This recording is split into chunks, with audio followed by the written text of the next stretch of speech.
आत्मीय भाइयों एवं बहनों, वाङ्मय 51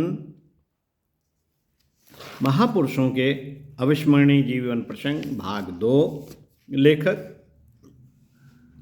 श्री राम शर्मा आचार्य। विषय मूर्तिवान शौर्य शिवाजी। अध्याय 1। शिवाजी के प्रेरक प्रसंग आपको सुनाते हैं। गढ़ आया पर सिंह चला गया। मित्रों, शिवाजी को सूचना मिली कि कोडलगढ़ में औरंगजेब द्वारा नियुक्त अधिकारी एक हिंदू कन्या के साथ बलात् निकाह पढ़वाने वाला है। उन्होंने इस अनीत को रोकने के लिए कोडलगढ़ विजय के लिए तुरंत कूच करने की आज्ञा अपने प्रिय योद्धा तानाजी के पास भेज दी।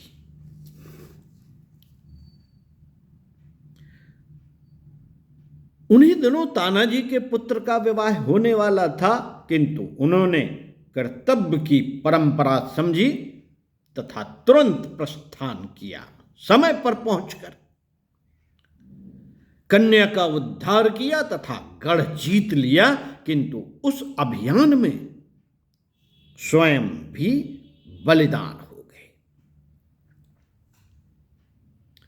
शिवाजी को गढ़ विजय तथा तानाजी के बलिदान का समाचार मिला तो उनके मुख से एक ही बात निकली, गढ़ आया पर सिंह चला गया।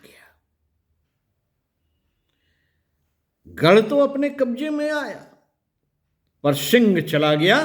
दुर्ग का नाम सिंहगढ़ ही रख दिया गया। साथियों, इसी क्रम में एक और प्रसंग आता है। अनावृष्टि से संकटग्रस्त जनता की सहायता के लिए छत्रपति शिवाजी एक बांध बनवा रहे थे। मजूरी करके सहस्त्रों व्यक्ति उदर पोषण का आधार प्राप्त कर रहे थे। शिवाजी ने एक दिन उन्हें देखा तो गर्व से फूले ना समाये कि वे ही इतने लोगों को आजीविका दे रहे हैं। यदि वे यह प्रयास न करते तो इतने लोगों को भूखा मरना पड़ता। समर्थ गुरु रामदास उधर से निकले। शिवाजी ने उनका सम्मान सत्कार किया और उदार अनुदान की गाथा कह सुनाई। समर्थ उस दिन तो चुप हो गए।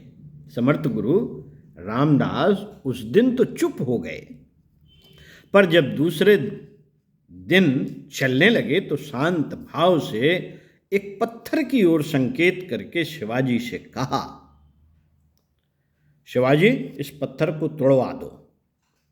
पत्थर तोड़ा गया तो उसके बीच एक गड्ढा निकला। उसमें पानी भरा था और एक मेढकी कल्लोल कर रही थी।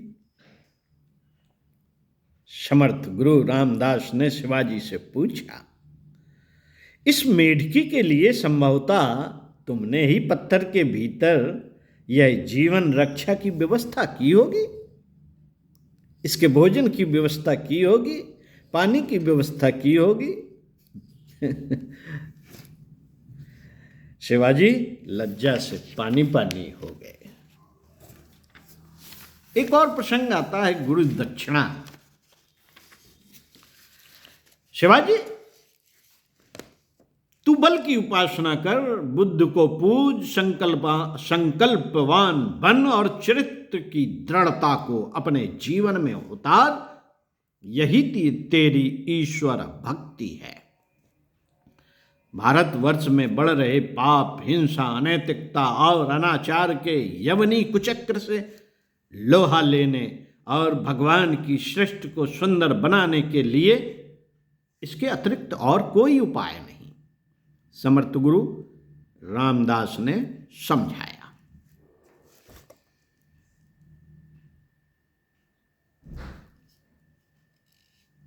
आज्ञा शिरोधार देव। किंतु यह तो गुरुदीक्षा हुई, अब गुरुदक्षिणा का आदेश दीजिए। शिवाजी ने दृढ़ किंतु विनीत भाव से प्रार्थना की। गुरु की आंखें चमक उठी। शिवाजी के शीश पर हाथ फेरते हुए बोले, गुरुदक्षिणा में तुझे 1,00,000 शिवाजी चाहिए, बोल देगा? गुरुदक्षिणा में मुझे 1,00,000 शिवाजी चाहिए, बोल देगा? दूंगा गुरुदेव। 1 वर्ष 1 दिन में ही यह गुरुदक्षिणा चुका दूंगा। इतना कहकर शिवाजी ने गुरुदेव की चरण धूल ली और महाराष्ट्र के निर्माण में जुट गए। एक और प्रसंग आता है शिवाजी का। पहले छोटे लक्ष्य पूर्ण करो। आइए सुनते हैं। मित्रों, शिवाजी उन दिनों मुगलों के विरुद्ध छापामार युद्ध लड़ रहे थे। रात को थके मांदे वे एक बनवासी बुढ़िया की झोपड़ी में जा पहुंचे और कुछ खाने पीने की याचना करने लगे।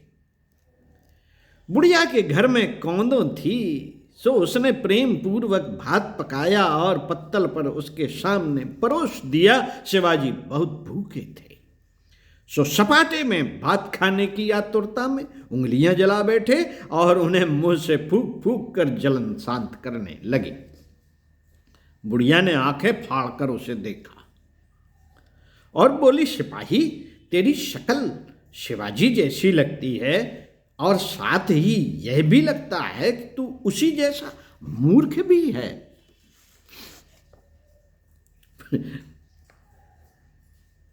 शिवाजी स्तब्ध रह गए। सो सपाटे से स्तब्ध रह गए। उन्होंने बुढ़िया से पूछा, भला शिवाजी की मूर्खता तो बताओ और साथ ही मेरी भी। बुढ़िया ने कहा, तूने किनारे किनारे से ठंडी कौंदो खाने की अपेक्षा बीच के गर्म भात में हाथ मारा और अंगुलियां जला ली। यही बेअक्ली शिवाजी करता है। वह दूर किनारों पर बसे छोटे किलों को आसानी से जीतते हुए शक्ति बढ़ाने की अपेक्षा बड़े किलों पर धावा बोलता है और मार खाता है। शिवाजी को अपनी रणनीति की विफलता का कारण विदित हो गया। उन्होंने बुढ़िया की सीख मानी और पहले छोटे छोटे लक्ष्य बनाए और उन्हें पूरा करने की रीत नीति अपनाई और छोटी सफलताएं पाने से उनकी शक्ति बढ़ी और अंततः बड़ी विजय पाने में समर्थ हुए। साथियों, एक और प्रसंग जाति द्रोह का प्रतिफल आता है शिवाजी का। आपको पढ़कर सुनाते हैं। वीर शिवाजी और औरंगजेब के मध्य बीजापुर के शासक मसूद खां के विरुद्ध सम्मिलित युद्ध अभियान की संधि हो गई। संधि के शर्तों के अनुसार शिवाजी को अपने पुत्र संभाजी को मुगल दरबार में रेहन रखना पड़ा। मराठे औरंगजेब की कूटनीति जानते थे, अतएव वे मुगल मराठा संधि के पक्ष में नहीं थे। संभाजी को मुगल दरबार में बंधक रखना तो और भी अपमानपूर्ण लगा, किंतु शिवाजी को मराठों की वीरता पर विश्वास था, इसलिए संधि शर्तों के पालन में कोई दिक्कत न आई। मुगल सल्तनत में प्रवेश के साथ ही संभाजी की पहली दृष्टि पड़ी सुरा और सुंदरियों पर। कर्म के दूरवर्ती परिणामों पर विवेक जन्य विचार न करने वालों, इंद्रियों के आकर्षण पर अंकुश न रख सकने वालों के समान ही संभाजी का भी इस तरह पतन प्रारंभ हुआ और उसका अंत अपने पिता के प्रति विद्रोह के रूप में आप प्रस्तुत हुआ। मित्रों, संभाजी को मालूम था कि दुश्चरित्रता भारतीयों में सबसे बड़ा अपराध होती है। शासक और मार्गदर्शक के लिए तो वह अक्षम्य भी होती है। एक बार स्थिति बिगड़ जाने पर सत्ता का अधिकार प्राप्त करना भी अनिश्चित था। अतएव संभाजी पूरी तरह पाप पंक में डूबे, वासना के कुचक्र में ही नहीं फंसे, वरन उन्होंने राष्ट्रघात भी किया। औरंगजेब को पिता की सेना, दुर्ग, कोष के ठिकानों का सारा अता पता दे दिया। भारतीय इतिहासज्ञों का कथन है कि यह सब औरंगजेब के संकेतों पर हुआ, किंतु दोष संभाजी को दिया जाना चाहिए, जो विद्यमान होकर भी विवेक स्थिर न रख सके। यह जानते हुए भी वासना और राष्ट्राघात दोनों ही पतन के घर हैं, अपने आप को वे नियंत्रित न कर सके। औरंगजेब ने निश्चय किया कि अब बीजापुर विजय का श्रेय अकेले ही लूटना चाहिए, सो उसने संभाजी को लालच देकर लड़ने के लिए राजी कर लिया। शिवाजी के साथ हुई शर्त उसने ठुकरा दी और अपने क्रूर सेनापति दिलेर खां के साथ संभाजी को बीजापुर युद्ध में भेज दिया। शिवाजी मर्माहत हो उठे। बदला लेने के लिए उन्होंने बीजापुर नरेश का साथ दिया और अपने पुत्र व दिलेर खां के विरुद्ध मसूद खां के साथ लड़ाई में भाग लेकर मुगल सेना को परास्त कर दिया। वे संभाजी को पकड़ना चाहते थे, पर वह दिलेर खां के साथ पहले ही लड़ाई का मैदान छोड़कर भाग खड़ा हुआ। भारतीय लड़ाइयों में यवन शासकों की अधिकांश पराजय का कारण उनकी चरित्रहीनता ही रही है, जिसके कारण साहस और बल की दृष्टि से वे सदैव खोखले हो रहे और इस तरह प्रायः प्रत्येक युद्ध हारते रहे। मित्रों, हार का बदला क्रूरता, यह उनका दूसरा सिद्धांत था। दिलेर खां, जो कभी संभाजी का बड़ा मित्र बनता था, संभाजी की सहायक मराठी सेना को नष्ट हुआ देखकर छलकर बैठा। मार्ग में तिकोटा पड़ता था।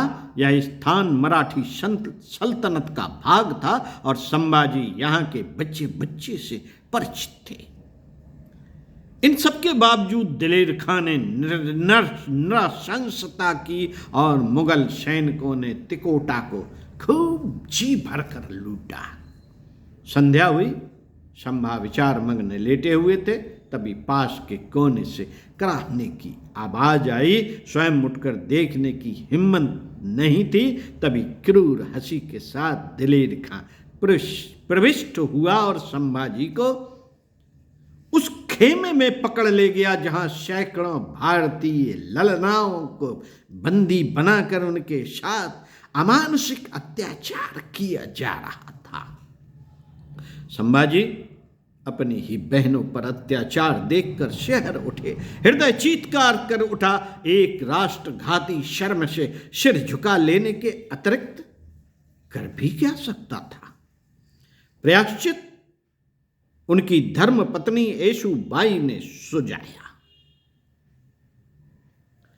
येसुबाई ने सुझाया। उसी रात संभाजी मुगलों के चंगुल से भाग निकले। पिता ने उन्हें क्षमा भी कर दिया, पर जो भूल हो चुकी थी, जिसके कारण उन्होंने अपनी आंखों अपनी संस्कृति को अपमानित होते देखा था, उसके पश्चाताप की आग में वे मृत्यु पर्यंत झुलसते रहे। ओम शांति। साथियों, इसी क्रम में आदर्शों के हिमालय महाराणा प्रताप आपको अगले वीडियो में पढ़कर सुनाएंगे। इसी पुस्तक से सुनते रहिए, स्वाध्याय, सत्संग, चिंतन, मनन करते रहिए। ओम शांति।